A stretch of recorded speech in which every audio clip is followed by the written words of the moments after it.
Hi, everybody. It's John. This is WAWTAR. And you know what we're doing today? The third episode. And we're talking about war. Old world and new. This is Why Are We Talking About Rabbits? Thank you for being a part of it. Thank you for coming and joining our Inside Baseball. Today, war. Guys, last week we talked about total war, and we talked about the Mesopotamian view of total war. Or, well, they didn't call it that. Sargon of Akkad did not call it that. But he had a theory about war. And we ended by showing that if you don't think there's a difference between sort of the old world and the new, I was actually showing you a documentary video. The documentary video is of an actual event. For those of you who think this is the event caught on film, then you need to realize that there was not film or phones in 1861. Are we cool with that? Okay. This is a documentary recreation, and I want you to see it right now. The first battle of the Civil War is largely understood to be the first total war, but it didn't start that way. It started this way. We're investigating total war as the new world form of war. Here is the first battle of the Civil War. If you can't see it, I'll narrate it for you. Oh. Look at that, ladies. So there's a battle, and then at the battle, there's like family showing up with, there's some picnicking there. Look at the corsets and the pretty dresses. Oh, there's some young boys. Ooh, look at that guy's hat. It's 1861 people having a fun time at a battle that led to the decapitation of lots of people, maybe even people they know. What? If you know a little bit about your history, you know that this happened because it was actually reported on at the time. And the guy who reported on it was there. I don't know if he was having a picnic and some chicken wings, but people around him were. So why do I tell you about this? Because you turned in to WAWTAR to learn about old world, new world stuff. This is very old world, right? Generally, if you grew up, say, in the last 100 years, you don't think of a battlefield as a proper place for a picnic. That's irrational. That could get you killed, unless, of course, you're eating your lunch during, say, a less than total war. And that's exactly what people did before total war kicked in. Really, it kicked in the next 3 years. I'll get to that. In the United States, at the Battle of Bull Run, picnickers actually attended the battle with wine and then were horrified when the cannons started ripping people apart.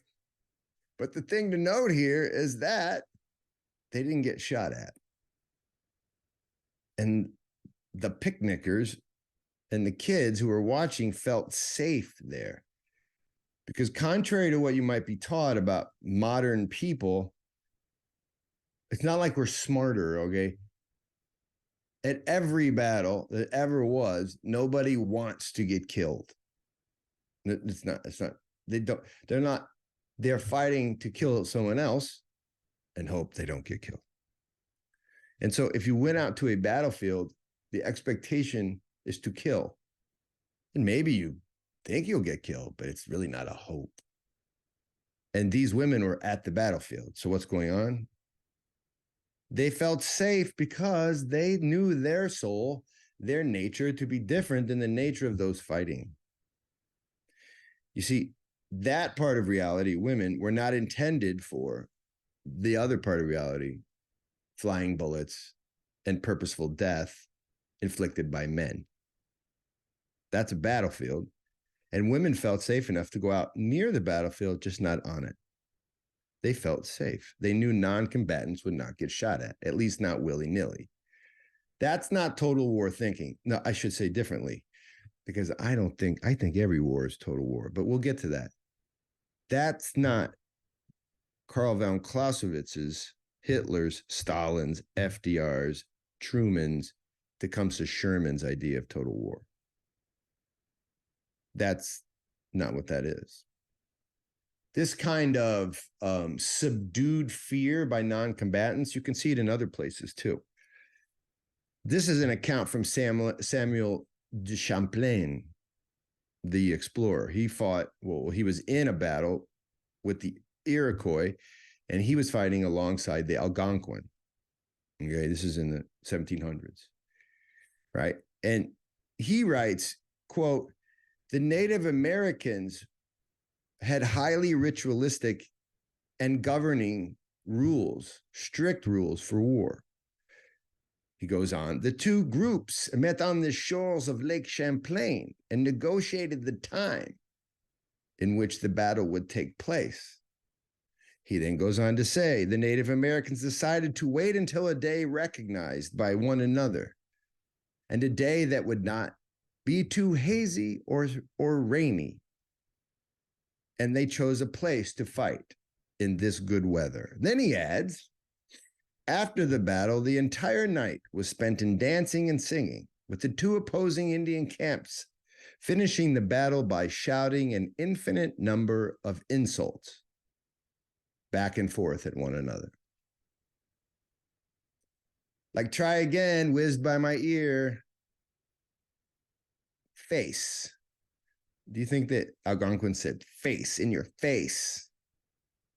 Oh no, but they did shout at each other according to Champlain. I mean, I could go on with other examples of this kind of etiquette in war. You know, like on Braveheart, remember when they met in the middle to have a conversation and Braveheart screwed it all up because he wanted to fight? Like, there's all these periods of cordiality before you chop somebody's head off. There always were rules, right? And in many ways, total war is an end to the rules. At least Clausewitz's modern total war theory. But it's not to say, and I know some people are going to say this, that guy with the Mets hat on, he's going to try to say that old world warriors were like sweet and served like Rita's ice cream, Rita's ices out on the battlefield. And that they weren't really warriors. They were nice to everybody. I'm not saying that. This is not that. I'm not trying to say old world people didn't take sharp objects and impale people. I'm trying to say that there was a divergence of thought when it came to non-combatants and many, many other things which we're going to investigate. So I'm trying to point you to an incredible thing, that wars before the Enlightenment were total wars about the gods. Wars after the Enlightenment became less and less about the gods until, well, they became about everything except the gods, especially except the Christian God. Right? Gods aren't real to the moderns. And so God's rules, as dorky as we're going to talk about just war in the next episode, as dorky as they appear, God's rules don't apply in war because God is not applicable. The gods went away, and so did the rules. And you got total war. And so Clausewitz's construction of what war is begins and ends with reason, represented by government. What the Mesopotamians begin with, and many, many others in the old world, well, for them, war begins and ends with heaven, the divine realm. And here's the kicker. As that realm is depicted in Holy Writ, whatever Holy Writ it is, even if it's oral history, as the heavenly realm is depicted and manifest in culture, think of the gods as fighters, as lovers, as wine drinkers, as sex havers, however the gods are depicted, well, then the war that any society is having, that society will attempt to make their war in that image.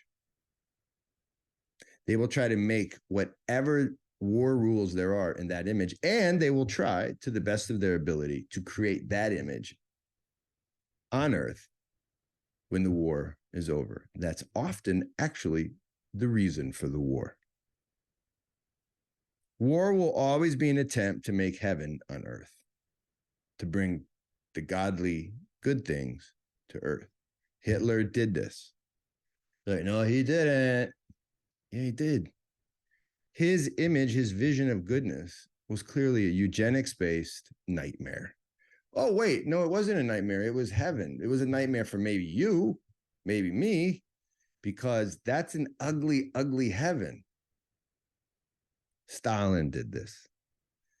Yuck. I mean, what was Stalin's heaven? Well, it's obvious. It was a place where everyone potentially could become an enemy so that you might extract information. What better heaven is there than that? FDR did this. Bush did this. Putin, drumroll, is doing this. But so is NATO. Yeah, the North American Treaty Organization is doing it too. If you think about it, all war is total. It's embracing the kill in order to embody the good. War is always total, but it's not always total in the same way. The men and women who wage war do so in accordance with their gods. They will create laws of war that image their gods of war. This is why Christians have always argued that war should be defensive. You know, because their God took the nails. He didn't go around like throwing them. What if it was like Bruce Lee Christ? Kung Fu Christ. But even Kung Fu is supposed to be only used defensively, right? It's not an offensive war in Christian history, except when it is. Oh, and then they're not being Christian. See, there's no justification for killing a man. And we're going to get to just war next week. And let me just repeat, there's no justification for killing a man. People are out there going, I can't wait, he talks about just war. It's not, no, you should wait. Don't listen if you like just war. Because, oh, wait, there's no justification for killing a man. It's called sin. Right? I don't know what to tell you. If he tries to kill you, now you might have a justification. There is just no justification for just killing a dude. Martyrdom is the very edge of this warscape. It's what total war looks like for a Christian. And martyrdom, of course, is the ancient Christian idea of war. Martyrdom is a positive act. It's a creative act. It's a way to engage. It's a way to create. The blood of the martyrs is a seed. Like, it grows stuff. The blood of the martyrs makes heaven come to earth. It brings life. It's what war is. It's what it looks like. Notice, and we'll talk about this next week, notice I'm not saying that there never should be a war. But a proper war is martyrdom, and martyrdom grows stuff. In other words, it brings life. War rules reflect the rules of heaven, whichever heaven you believe in. Your good is brought to earth by your war. That's how I think you can make sense of the Battle of Bull Run, the one we just looked at, where women and families went out to eat lunch and watch decapitation. They were operating on some sort of weird Christian chassis, but like a broken one. There was a kind of secular space where good people, I don't know, they could never get shot. And another space, the war space, where good men could do something honorable and get shot. The Protestant Christian idea of a two-story world, a spiritual one out there and a material one, I sort of see it in being embodied at the picnic. It's like, it's sort of almost Gnostic. It's like, I'm over here, they're over there. My reality is this reality is that. Right? So that war, that battle anyway, it's all very different by the end of the Civil War. Very different. Well, at the very end of the Civil War, you have total war. You actually have General Sherman, Tecumseh Sherman, quoting Clausewitz and burning down southern cities and killing southern sympathizers, right? And I think this battle was something like the end of the Protestant era. In the beginning, the real beginning, a hardcore beginning to something like modernity in America. At least it feels that way, right? War is turning terra firma into the celestial realm called heaven. And I think Clausewitz was doing that. And I think that's what martyrdom is. Anyway, I'll just add this before we go to the next thing. You know, Dostoevsky said that if there's no God, then everything's permitted. And everything is permitted in total war theory because, well, everyone's being obedient to their God, and that's to themselves. So what you can muster, you can do. The God of reason allows me to make sense of every act of violence that I can rationally, reasonably muster. Feels like the only check on me, the war maker, is will it win me the war? Right? Utilitarian philosophy is deeply embedded in total war theory. Does it win you the war? If yes, do it. You're answering to yourself. That's today's gig. Next week, we're going to get into just war. What is just war? How does it work? Who's came up with it? Is there such a thing as just war? Should we talk about just war? Is just war just a Catholic thing? Is it just an Aquinas thing? No. Next week, what is just war? Peace out from WAWTAR.